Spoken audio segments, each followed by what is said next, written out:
Casa de Fe.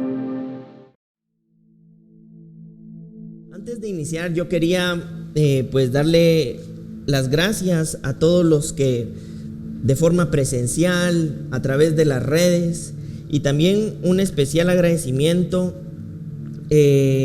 al señor Muy, que nos permite estar en uno de los canales de aquí de Guatemala y llevar esta palabra para que más personas puedan ser edificados, bendecidos, y que de esta manera también esta palabra llegue a muchas personas y a muchas casas, ¿verdad? Yo creo que Dios es bueno.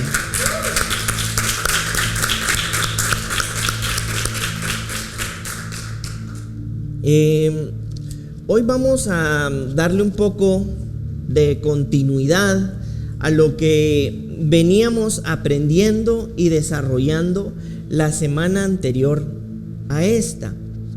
Ya ven, porque no es bueno perderse el hilo, porque muchas veces tenemos una serie para continuar edificando, porque en ocasiones no nos permite el tiempo poder hacerlo todo en un tiempo determinado, ¿verdad?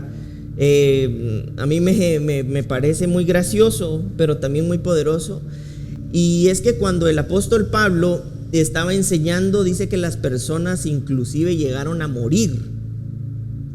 Imagínense ustedes, a morir por estar escuchando todo lo que él estaba enseñando, no a causa de la palabra, sino porque podía pasar horas, días enteros enseñando, y en una ocasión esto provocó que una de las personas que lo escuchaba cayera al suelo y muriera, ¿verdad? Porque eran tan extendidas las enseñanzas que de alguna manera el apóstol Pablo estaba impartiendo o estaba dando, que provocaba de alguna manera que algunas personas se quedaran dormidas y hasta se cayeran y murieran. Entonces no vamos a hacer lo del apóstol Pablo de pasar horas y horas aquí. Sin embargo, eso mismo de alguna manera buscamos las formas. Esto mismo nos lleva a que busquemos las formas como para que las enseñanzas puedan tener ese hilo, y si no lo podemos realizar en un solo servicio, darle continuidad a través de otros servicios, ¿verdad? Ustedes saben, y para los que no, les comento, Casa de Fe es una casa que ha establecido todo un proceso de crecimiento y de desarrollo, y entendiendo esto se van a dar cuenta cómo nosotros de alguna manera le damos un proceso de desarrollo y crecimiento a cada vida. Por eso es que nosotros no trabajamos momentos aislados, sino sucesos vinculados, ¿verdad?, con el crecimiento y el desarrollo. Y por eso mismo es que en ocasiones me tomo el tiempo para, a veces hasta en un mes, impartir una sola enseñanza, ¿verdad? En esta ocasión a esta enseñanza le he puesto por nombre La vida de un adorador, parte 2. Veíamos un poco acerca de esto, o profundizábamos un poco acerca de este tema la semana anterior a esta, y es como la adoración es un estilo de vida, ¿verdad? Veíamos parte de lo que hoy quiero que retomemos un poco para introducirnos y no quedarnos en el aire. Vamos a leer lo que dice la segunda carta de Pedro en el capítulo 1, versículo 10. Dice lo siguiente: por lo cual, hermanos, tanto más procurad hacer firme vuestra vocación y elección, porque haciendo estas cosas no caeréis jamás. Veíamos nosotros cómo la escritura nos enseñaba en el versículo 9 a ser diligentes, pero nos hablaba en un principio en el versículo, vamos a ver en qué versículo. En el versículo 4, para ser específicos, el apóstol Pablo habla de que somos participantes de la naturaleza divina. Pero en el versículo 9 nosotros vemos que el apóstol Pablo nos invita a ser diligentes para no tener la vista corta y para no estar ciegos, dice. Es decir, y veíamos y analizábamos que en el original este vista corta venía de la palabra muoposó o pasó, que significa miopía. En otras palabras, el apóstol Pedro aquí estaba hablando de que existe una miopía espiritual.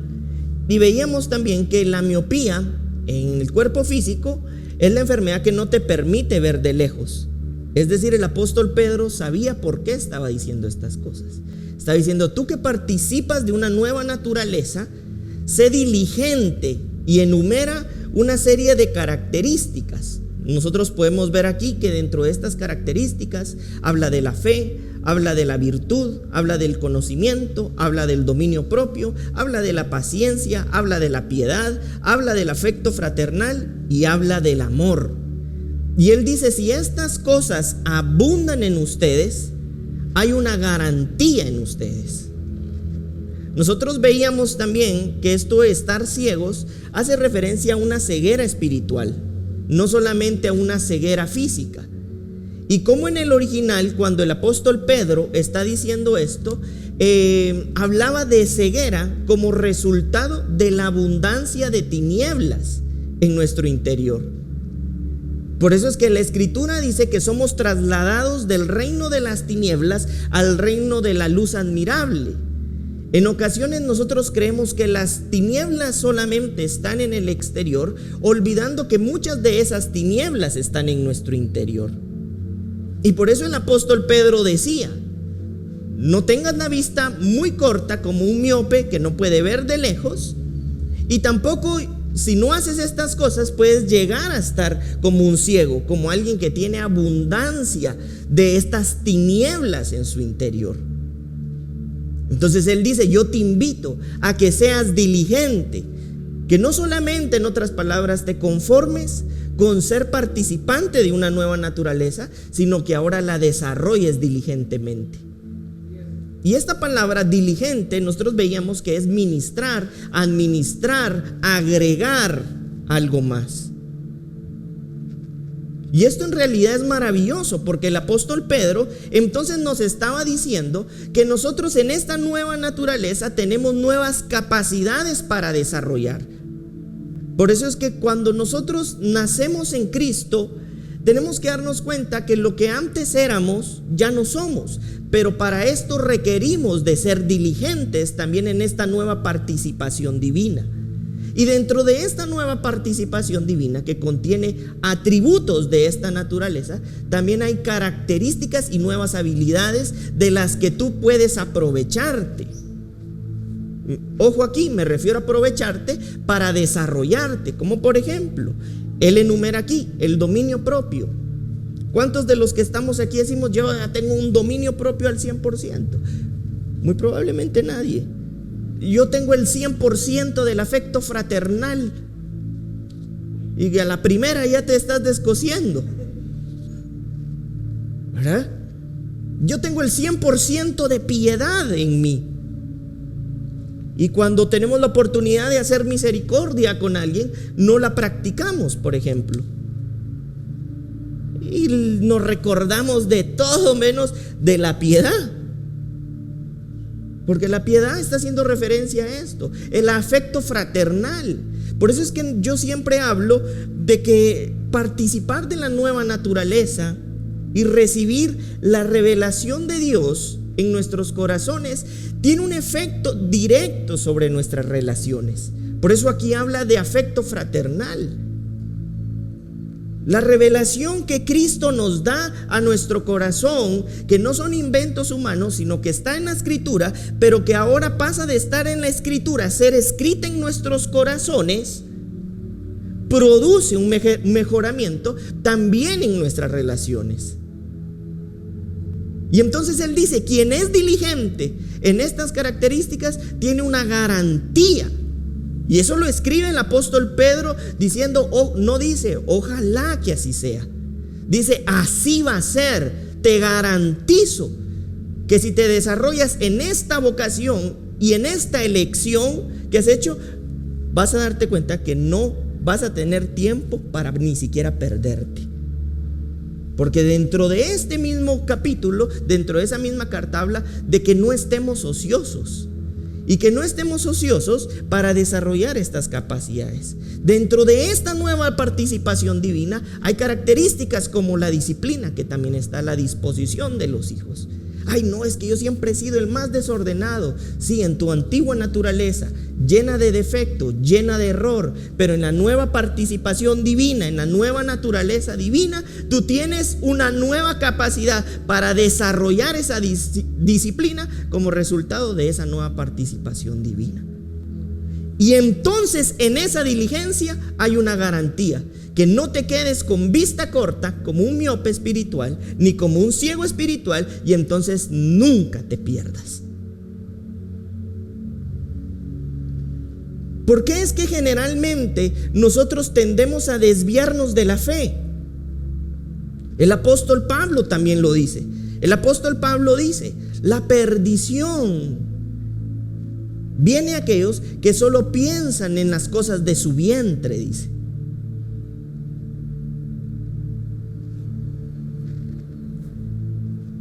Y nosotros tendemos a caer de la fe como resultado de que nuestra vista está puesta solamente en las cosas externas. Pero cuando nuestra vista deja de ser como la de un miope o un ciego, es colocada en una nueva dimensión que alcanza una nueva estatura en donde puede ver a Cristo, por ejemplo.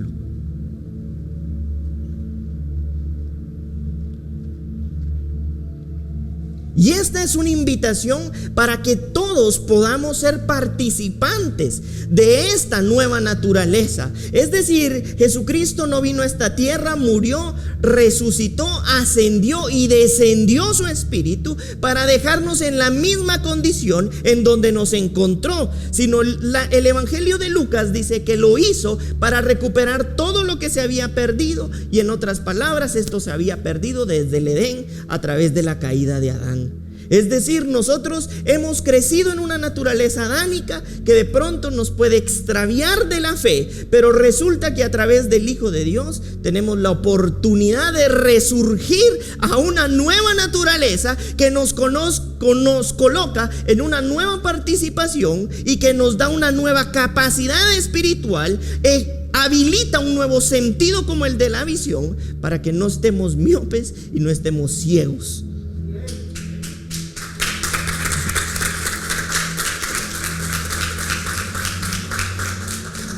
Yo creo de verdad poderosamente que en la medida en la que esto suceda, habrá una generación de hijos de Dios permanentes, estables, firmes y en avance continuo. Por eso es que el apóstol Pedro no tiene temor en asegurarlo. En el versículo 10 nosotros lo vemos: por lo cual, hermanos, tanto más procurad hacer firme vuestra vocación y elección, porque haciendo estas cosas no caeráis jamás. Es una afirmación total, ni siquiera es un deseo. Y la vida de un adorador, nosotros veíamos que es el resurgir en una nueva condición de vida, en donde sí, de alguna manera nosotros lo hacemos a través de nuestras voces, adoramos a Dios, pero también lo adoramos en el espíritu y en verdad. Y esto, en otras palabras, significa que lo adoramos con nuestras propias vidas todo el tiempo y en todo momento,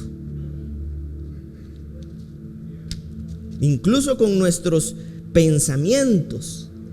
Y ya lo vamos a ir viendo. Quisiera que pudiéramos ir a la carta a los Romanos, capítulo 12, versículo 1. Romanos 12:1 dice lo siguiente: Señor, yo creo que tu palabra hoy nos transforma, nos edifica, nos bendice para avanzar de manera poderosa en tu propósito, en tu gracia y en tu reino. Miren lo que dice Romanos 12:1: así que, hermanos, os ruego por las misericordias de Dios que presentéis vuestros cuerpos en sacrificio santo, agradable a Dios, que es vuestro culto racional. Miren, esto a mí me parece bien fuerte, porque la Escritura también nos enseña que Dios lo que espera no es el sacrificio, sino la obediencia a través del Nuevo Testamento. Pero aquí nosotros vemos que en una de estas cartas sí se está hablando de un sacrificio,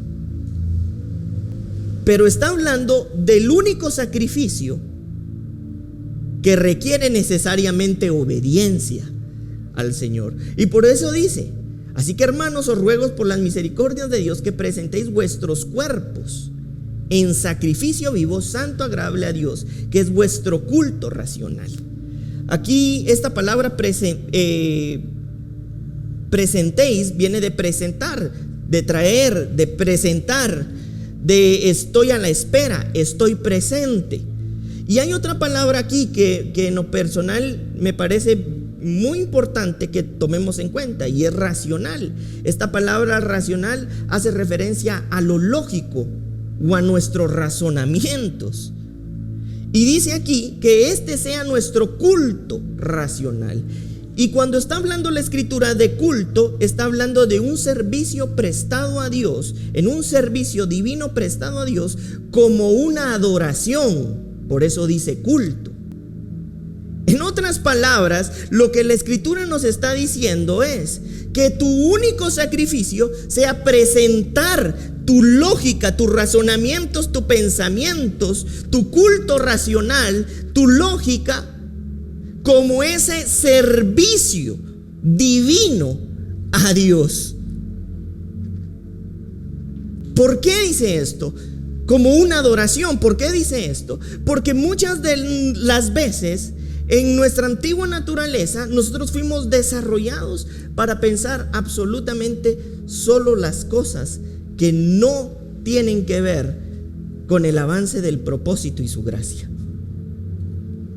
Por eso es que muchas veces nos extraviamos de la fe, porque creemos que Dios nos abandonó porque pasó esto. Nos cuestionamos de por qué, si Dios está conmigo, le pasó a esto. Que por qué, si Dios existe, por qué hay maldad. Que si porque Dios, y dice en la escritura, si tú vas a presentar un sacrificio que sea tu lógica, tu razón, como un servicio divino, que va a ser esa adoración que tú vas a presentar a Dios. Y por eso en el versículo 2, Romanos 12:2, y esto solo se los voy a leer, dice: no os conforméis a este siglo, sino transformaos por la renovación de vuestro entendimiento, para que comprobéis cuál es la buena voluntad agradable de Dios, la buena voluntad de Dios agradable y perfecta. Por eso es que en el versículo 2 habla de renovarnos a un nuevo nivel de entendimiento, a un nuevo nivel de perspectiva, para no quedar conformados según la tendencia del siglo de la época. Esta palabra siglo viene del griego aion, como es la tendencia de la época. Y nosotros vivimos en una época donde hay tendencias filosóficas, humanistas, evolucionistas, políticas, ideológicas, que probablemente puedan llenar nuestros pensamientos de una serie de criterios que lo único que van a producir es que nos extraviemos de esta fe, y que entonces no presentemos el sacrificio vivo de esta razón como un culto, como una adoración, como un servicio a Dios. Por eso es que dice en el versículo 2: no te conformes a esa manera de pensar, y transfórmate de tal manera y renuévate de tal forma que entonces vas a entrar a una nueva dimensión donde la buena, agradable y perfecta voluntad de Dios va a ser conocida en tu corazón. En otras palabras, se disipan esos cuestionamientos en donde nosotros, valga la redundancia, cuestionamos por qué, si Dios a mí me ama, me pasa esto. Porque entramos en una dimensión donde nuestra vista es tan aguda, tan desarrollada, que empezamos a notar cuáles son aquellas cosas producidas por Dios, y empezamos a darnos cuenta también cuáles son aquellas cosas que a través de mis pensamientos, de mis acciones y de mis decisiones he reproducido.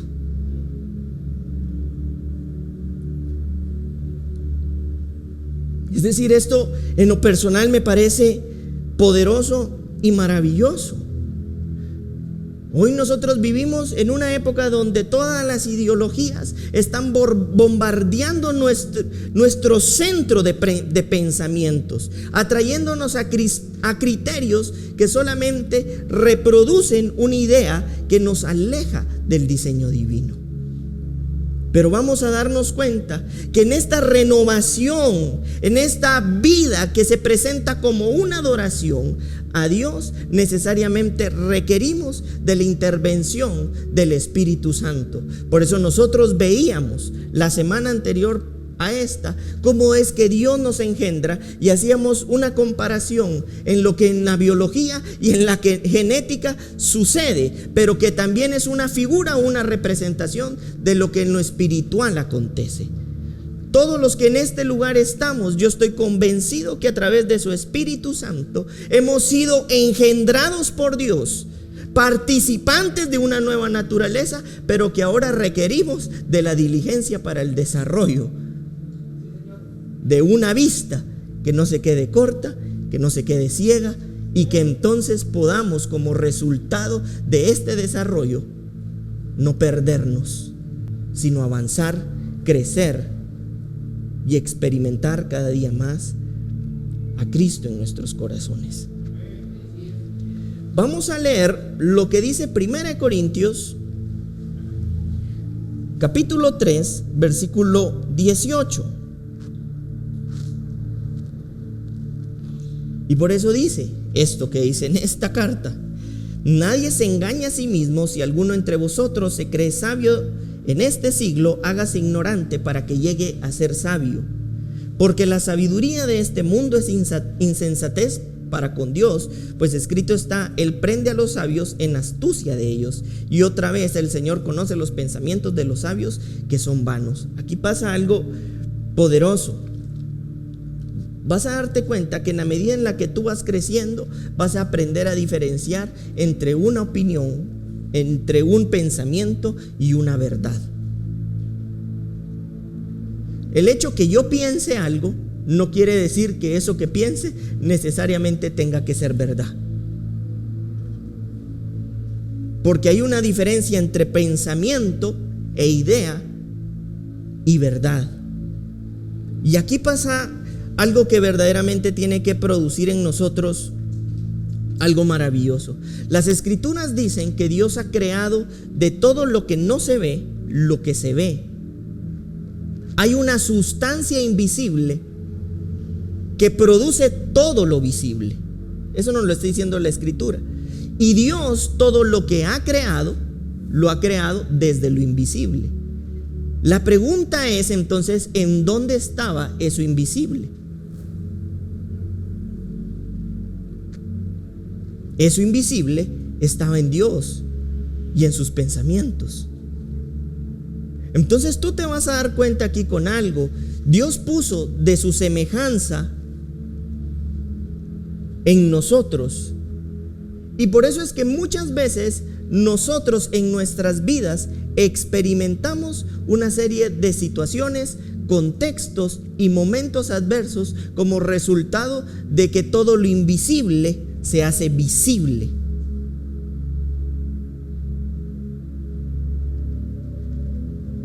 Te pongo un ejemplo. Yo puedo decir: a mí no me dan miedo las cucarachas, pero si pasa una cucaracha y salto, me dan miedo las cucarachas. Era invisible, yo lo negaba, pero se hace visible porque salté.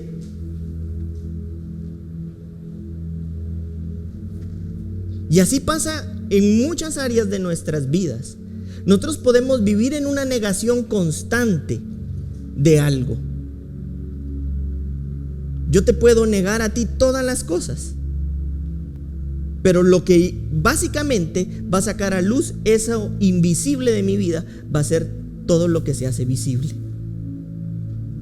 Y entonces después tú vas a decir: y no que tú decías que hoy es visible. Por eso es que nosotros tenemos que darnos cuenta que nuestros pensamientos son objetos. No es solamente un humo que anda ahí flotando. Dios creó de todo lo que no se veía lo que se ve. Por eso también el salmista Bueno, en uno de los proverbios dice que nosotros quedamos atrapados por los dichos de nuestras bocas. La pregunta hoy es, ¿qué nosotros estamos pensando? Cuando nosotros de alguna manera no presentamos, no nos renovamos, no continuamos en este desarrollo diligente, tú te vas a dar cuenta que mucho de lo que has pensado puede terminar siendo como una cárcel para tu vida, porque todo lo visible se crea desde lo invisible. Hay excusas que tú o yo podemos poner hoy que no existen. Hoy las podemos poner como excusa y resulta que pasado un tiempo eso invisible se hace visible. Porque nuestras excusas y nuestros límites como justificación se convierten en esa realidad que un día solamente pensamos. Por eso es que a través de las escrituras nosotros encontramos que en muchas de las cartas encontramos que hay que aprender a pensar en lo bueno, en lo agradable, en lo perfecto de Dios.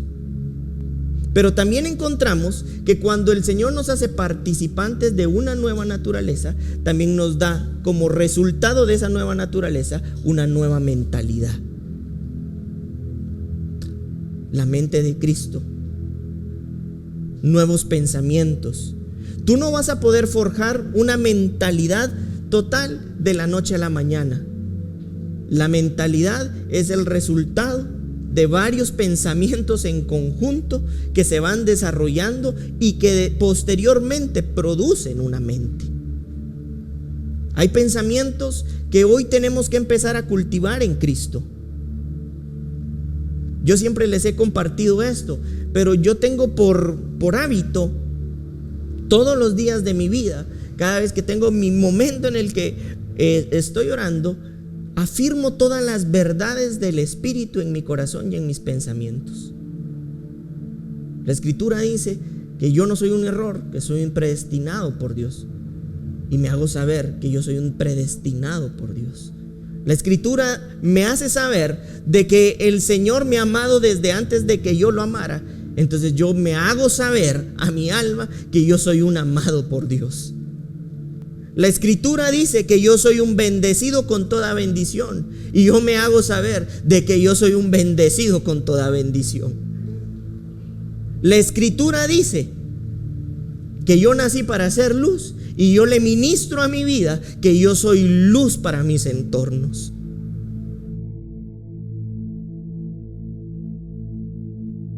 ¿Cuántos pensamientos nosotros hemos fortalecido, formado, que hoy solamente nos distancian del propósito? ¿Cuántas veces nosotros lo primero que hemos pensado es de repente lo que alguien más me dijo y no lo que en Cristo yo soy? O de repente ni siquiera alguien me lo dijo, sino yo me lo he creído. Yo no soy nada bueno, yo no puedo con esto. Y así vivimos nuestras vidas creyendo que somos un error para cualquier persona. Y por eso todas nuestras relaciones también nos llevan a sentirnos y a llevar la relación a los errores. Porque nosotros siempre vamos a dar de lo que nosotros tenemos. Y si nosotros crecemos en esta identidad de hijos y nos afirmamos a través de la vida espiritual todo el tiempo, ya hay estudios que inclusive revelan que se crean nuevas conexiones neurológicas. Te pongo un ejemplo. ¿Por qué cuando pasa algo en tu vida, lo primero que piensas es todo lo malo que va a pasar?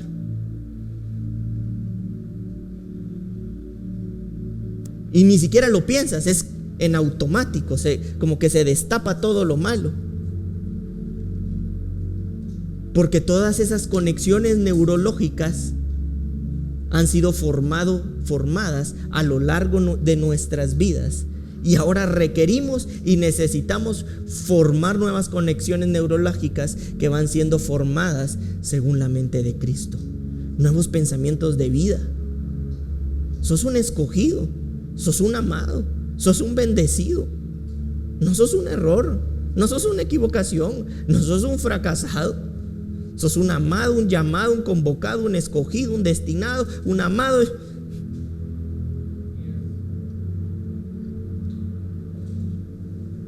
Porque cuando nosotros entendemos que la vida de un adorador es un estilo de vida, nosotros sabemos de que hay pensamientos, que nuestro culto racional, que nuestro sacrificio vivo consiste en ir rindiendo, sometiendo y llevando a obediencia todos nuestros pensamientos a los pensamientos de Cristo.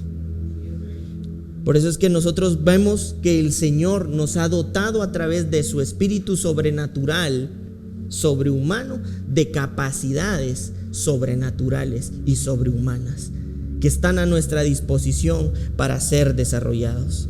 El Señor puso, uno, una nueva naturaleza a través de la que nos engendró, y dos, puso pensamientos de una nueva mente. Ahora bien, yo quiero que veamos a través de esto y redefinamos en nuestros corazones y pensamientos algo que es tan trascendental, tan importante, tan fundamental y a la vez tan básico como el amor. Vamos a darnos cuenta que la vida de un adorador necesariamente tiene que experimentar el amor de Cristo. Y creo yo que hoy nos va a quedar más claro que nunca este concepto que debe ser redefinido en nuestros corazones y en nuestros pensamientos. Primero tenemos que saber, como dice primera de Juan 4:8, que el amor no es algo. El amor es alguien. ¿Saben por qué no hemos entendido el amor?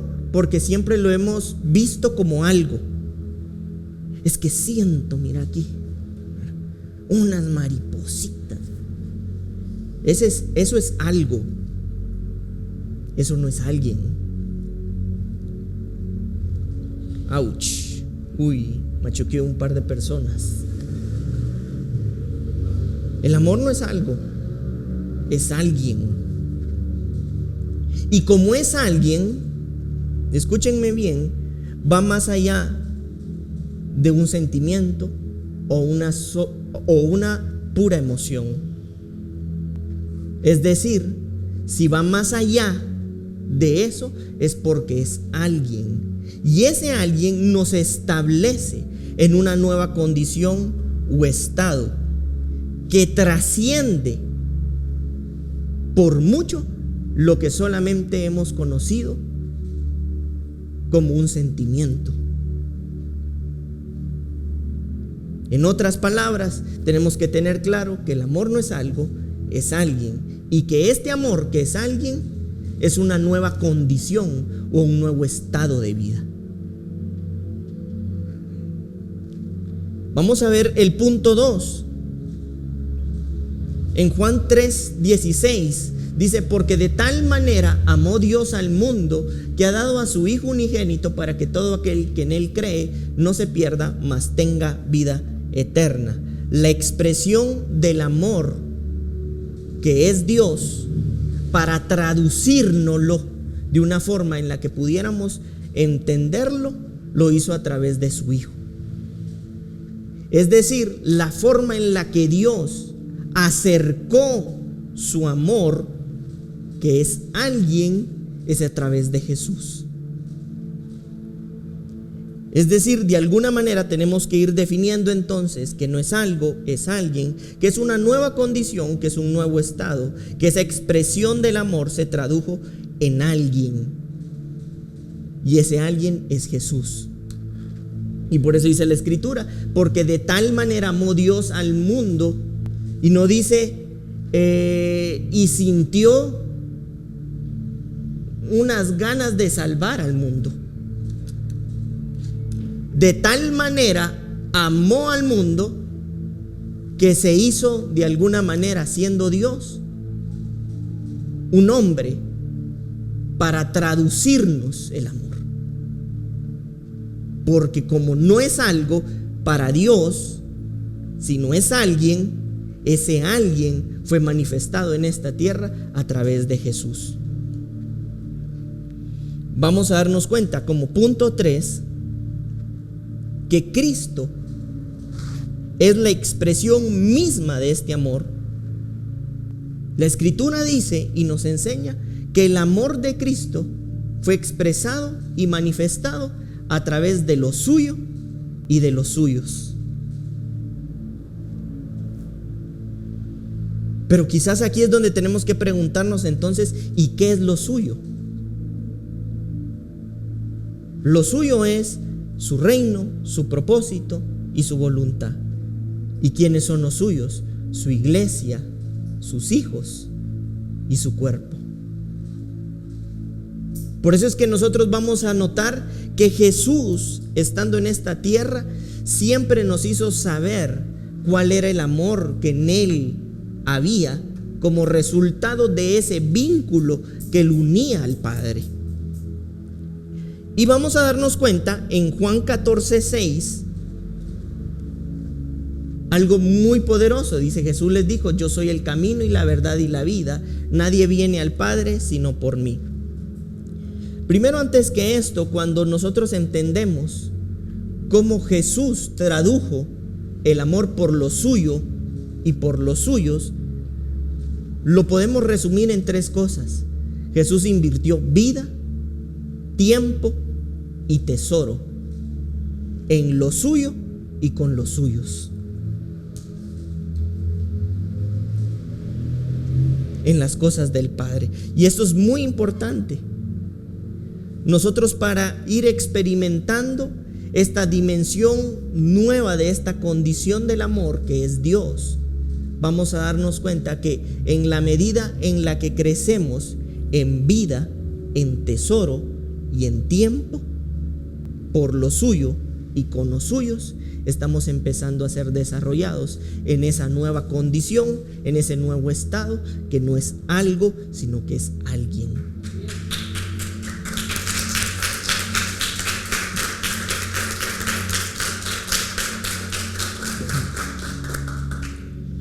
Y en Juan 14:6, como punto 4, Dios constituyó el puente que nos conduce al Padre.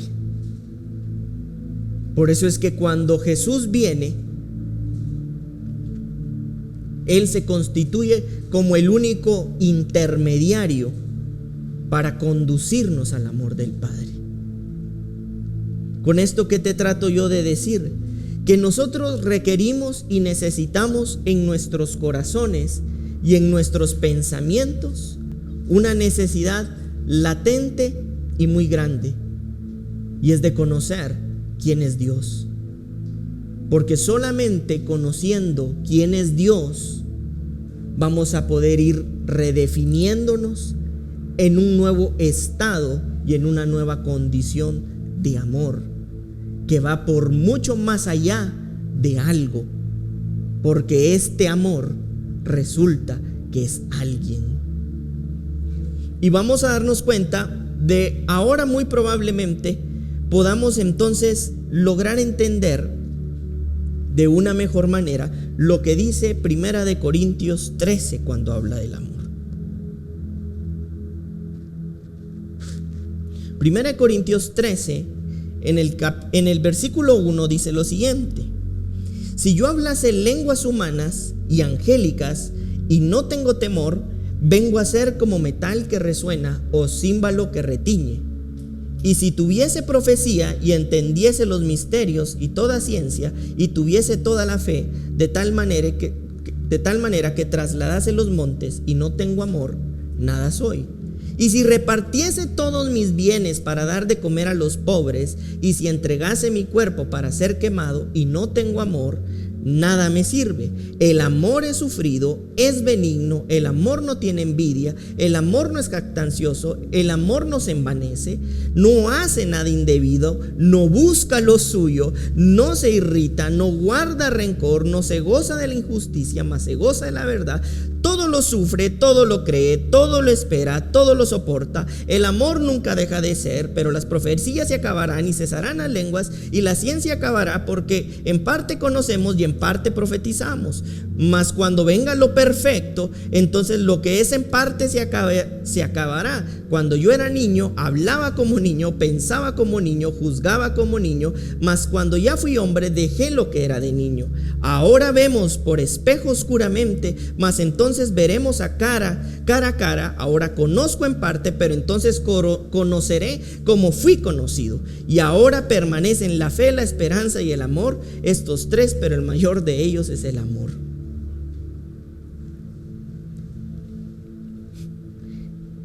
En esta carta lo que se está definiendo es a alguien.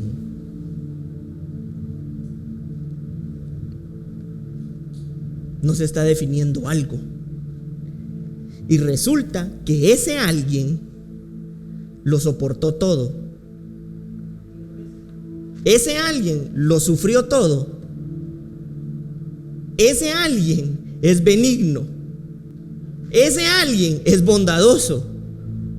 Ese alguien nunca hizo nada indebido. Ese alguien nunca buscó lo suyo. Ese alguien nunca fue jactancioso. Ese alguien nunca fue envidioso. Ese alguien nunca fue egoísta.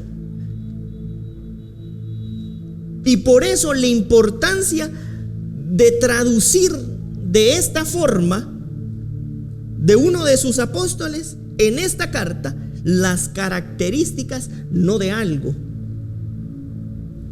sino de alguien. ¿Y qué sucede con nosotros entonces, en este caso? Cuando este alguien empieza a tomar posesión de nosotros, lo que manifestamos como amor es que no busca lo suyo, no es egoísta, no es jactancioso, es benigno, no hace nada indebido.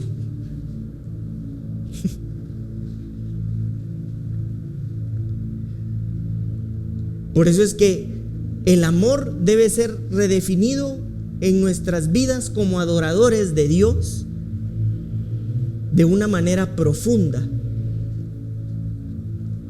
Porque claramente aquí dice que cuando Jesús vino a la tierra, Él no vino aferrándose a su naturaleza de Dios para hacer lo que quería. Y esa lo dice en Hebreos, si no estoy mal. Dice en Hebreos que Él no se aferró a esa naturaleza que poseía siendo Dios, sino se hizo obediente hasta lo sumo. Y obediencia de muerte, que lo humilló a lo más profundo, pero que también lo exaltó a lo sumo.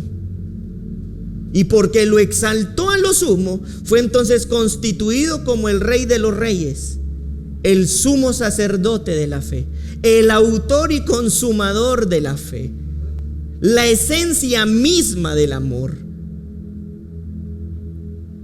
En la medida en la que Dios, a través de su Espíritu Santo, empiece a alumbrarnos el amor, que ahora sabemos que no es algo, sino que es alguien, en nuestros corazones, cada día va a haber menos de nosotros y va a haber más de Él.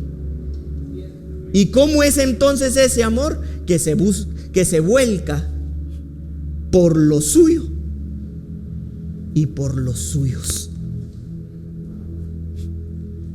Y que ese, vamos a dar un fuerte aplauso al Señor.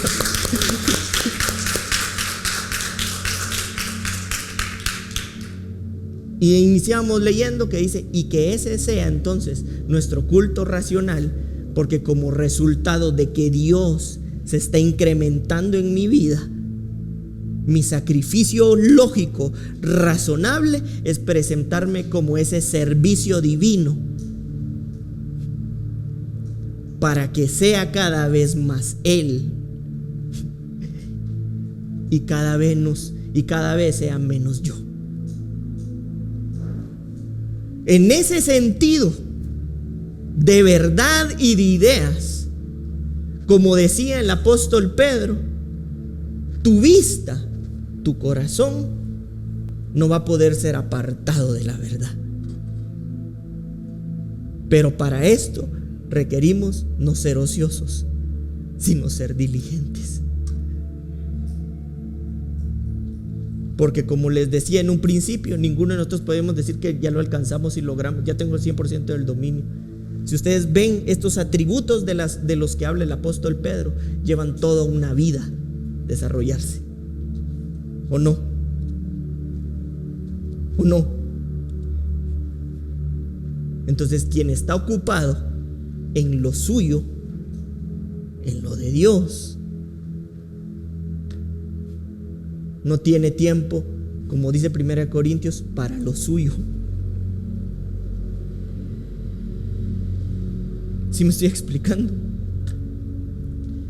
Vamos a ver lo que dice Mateo, uno de los evangelios, 16:24, y vamos a ir cerrando. La vida de un adorador es un estilo de vida en obediencia, en rendición, en sumisión, pero en posesión de la influencia del Espíritu Santo, en una nueva posición, en una nueva condición, en un nuevo estado, en donde nos es iluminado y nos es revelado una nueva vida y un nuevo concepto, mejor y mayor definido que cualquiera de los conceptos en donde han tratado de reducir el amor a solamente un sentimiento. Porque resulta que ese amor no es algo, sino es alguien. Y ese alguien es el que yo te profetizo, que en la medida en la que tus ojos sean abiertos y tu experiencia sea profunda con Él, vas a experimentar la mejor forma de ser redefinido en tu identidad, en el amor, en la gracia, en el avance, en el desarrollo, en el entendimiento, en la visión, en la vida espiritual, en la vida como un adorador.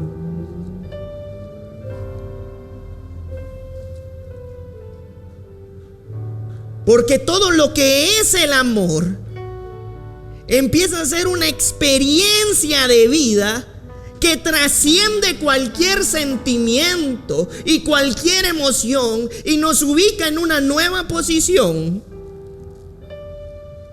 en donde en tu corazón y en tus pensamientos no queda duda de que eres amado, de que eres bendecido, de que eres escogido.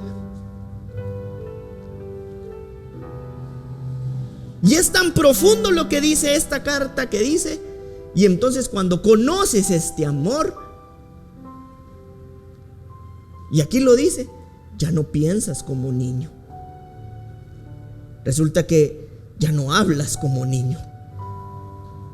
Tu condición empieza a dejar de ser la de un niño. Pero ahora que soy hombre, dice, he dejado las cosas de niño, porque he empezado a ser redefinido por ese amor que es alguien. Ese alguien que requiere desarrollo diligente, entrega total, sacrificio vivo de tu corazón y de tus pensamientos.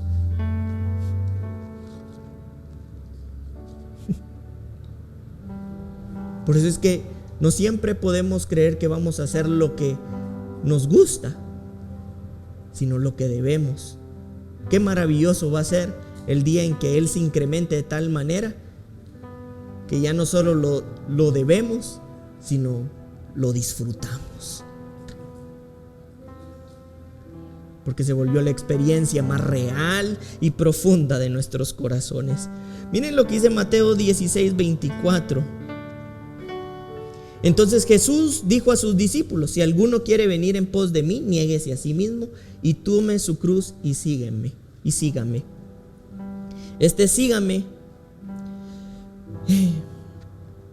significa que nos hicimos como una misma partícula en un mismo camino con alguien.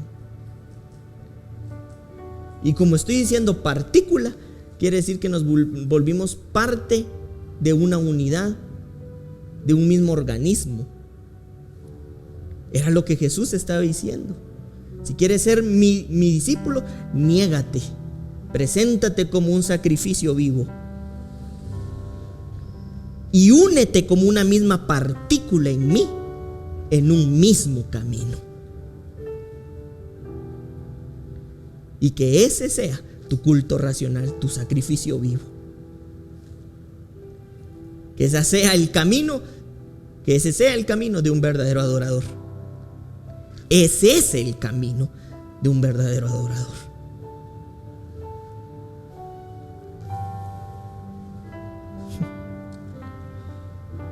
Por eso es que llega esto tan profundo que altera tu vida. Altera tu vida de tal manera que entonces cobra sentido aquello que es tan sin sentido en otro lugar. Cuando Jesús decía: si alguien te hace mal, tú hazle bien. En otro aspecto esto no parece lógico. Me hizo mal, ahí va a ver. Pero bajo esta nueva condición, bajo este nuevo estado, díganme si no empieza a hacer sentido. Y miren lo que dice Mateo 13:44. Y esto Jesús lo contó de muchas maneras y de muchas formas, pero como lo hizo en parábolas, a veces creemos que eran solo cuentitos así creativos de Dios. Pero dice en Mateo 13:44, además, el reino de los cielos es semejante a un tesoro escondido en un campo, el cual un hombre halla y lo esconde de nuevo, y gozoso por ello va y vende todo lo que tiene y compra aquel campo. Con razón el apóstol Pablo decía: yo tengo por basura todo lo que yo era, y tengo todo eso por basura con el único fin de ganar a Cristo en mi corazón, en mis pensamientos.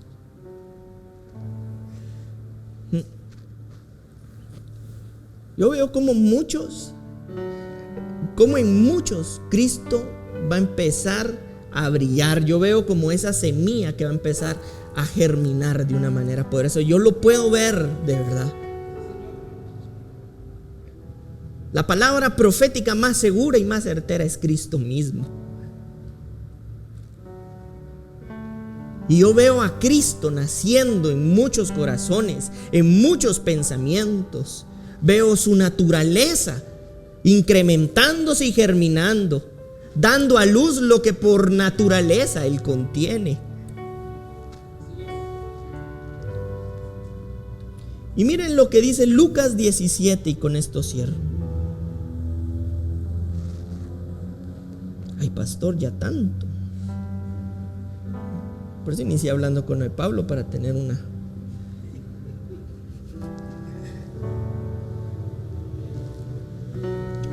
Lucas 17:12 dice: y al entrar a una aldea, 17:12 dice, y al entrar a una aldea le salieron al encuentro 10 hombres leprosos, los cuales se pararon de lejos. Y resulta que estos hombres fueron sanos. Y se los voy a traducir. Y uno de ellos regresó y dice que se puso en pos de Jesús.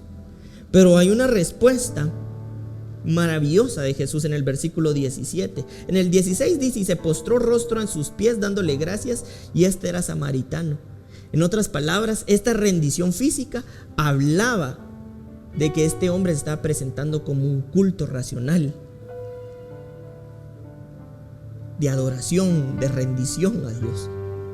Y entonces Jesús le dijo en el versículo 17: ¿no son 10 los que fueron limpios?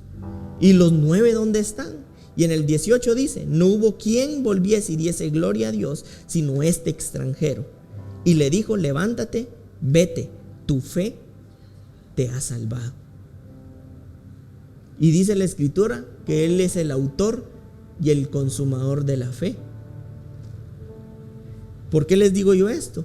Porque si nosotros logramos ver esto y entender, vamos a darnos cuenta que todo lo que Dios es, lo ha reproducido en todo lo que Él hace. Él es la fe. Él es el amor.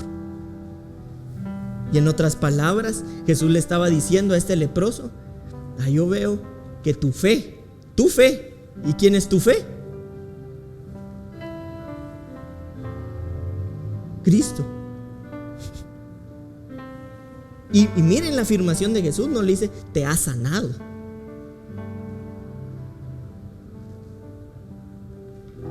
Te ha salvado.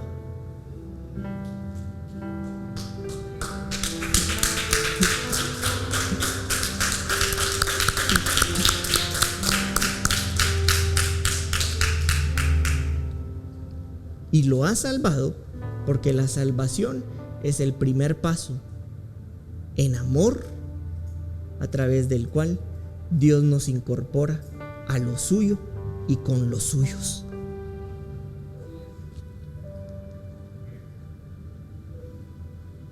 ¿Qué es lo suyo? ¿Y quiénes son los suyos? Por eso no es un error que Dios te haya convocado, que Dios te haya escogido y te haya hecho participante de esta nueva naturaleza. Pero ahora vas a tener en tu corazón la necesidad de presentarte como un sacrificio vivo, y que tus pasos y tus decisiones se dirijan a ese incremento en donde no te vas a perder jamás. Por eso es que siempre sos conducido a Cristo. Pero es el tiempo de ya no ser solamente conducido, sino ser afirmado y ser incrementado en Cristo. Si cachaste la idea que te di, este es el tiempo.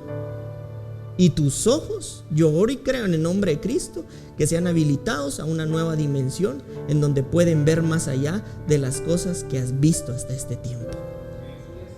Y en ese lugar, tu fe no se va a perder jamás.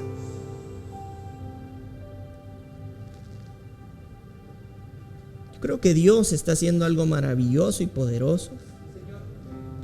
Señor, oramos y creemos, porque tu Espíritu Santo, tu Espíritu Santo nos asiste, nos está ayudando y colaborando a ver, a tener y entender lo que en mis capacidades puramente humanas no entienden, no comprenden, desconocen. Pero hoy tu Espíritu Santo está realizando una operación profunda, quirúrgica, en lo profundo de nuestros corazones, en donde nuestros corazones están siendo cambiados de naturaleza, de una naturaleza de piedra a una naturaleza viva. Esa es la metáfora de esto que está en Escritura. Una naturaleza viva que es Él, en donde participamos, en donde crecemos, en donde nos desarrollamos. Que tu Espíritu Santo empiece a transformar cualquier argumento, cualquier idea. Y tu Espíritu Santo siembra en nosotros vida, abundancia, entendimiento, sabiduría, conocimiento, ciencia divina, ciencia celestial, y donde nuestros corazones empiezan a ser rendidos para glorificarte y honrarte, como esos templos que unidos conformamos una iglesia viva, un cuerpo vivo, santo y poderoso. Por eso es que la Escritura, cuando se refiere a los miembros de su cuerpo, se refiere como santos. No por la naturaleza propia del hombre, sino porque Él ha puesto su naturaleza en su cuerpo y en su iglesia. Y como Él es santo, Él pone de esa santidad en tus pensamientos, pone de esa santidad en tu corazón. Y yo oro y creo y profetizo por una generación entendida, firme, afirmada, en avance, en incremento y en crecimiento. Desde este lugar también intercedemos por aquellos que hoy de pronto no lo pueden hacer porque no te conocen, pero que sabemos que de manera gloriosa y poderosa son agregados y añadidos, porque a través de tu Espíritu somos vinculados en esta nueva dimensión y en esta nueva condición y en este nuevo estado de vida, en donde como adoradores conocemos al que es el amor. Te damos gracias, Señor. Oramos por los enfermos, personas que tienen problemas en sus rodillas. Oramos por esos cuerpos para que en el nombre de Cristo sean sanados. Personas que en su columna, yo puedo ver personas que en su columna empiezan a ser sanados en el nombre de Cristo. Tú eres sano. Yo veo personas que incluso veo un cáncer como de médula. Veo la parte de la columna. Yo veo que hay cánceres que están siendo disipados en el nombre de Cristo. E incluso con toda autoridad te digo, ve a evaluarte y verás cómo Dios ha operado tu cuerpo. Y todo esto es resultado de lo que Cristo es. Y porque en este nuevo posicionamiento espiritual Él reproduce sanidad, no solamente en nuestros cuerpos, sino en nuestras almas, en nuestros pensamientos y en nuestros corazones. Te damos gracias, Espíritu Santo, por tu amor, por tu gracia y por tu bendición y por tu palabra bendita que nos edifica. Amén y amén. Gracias, Señor.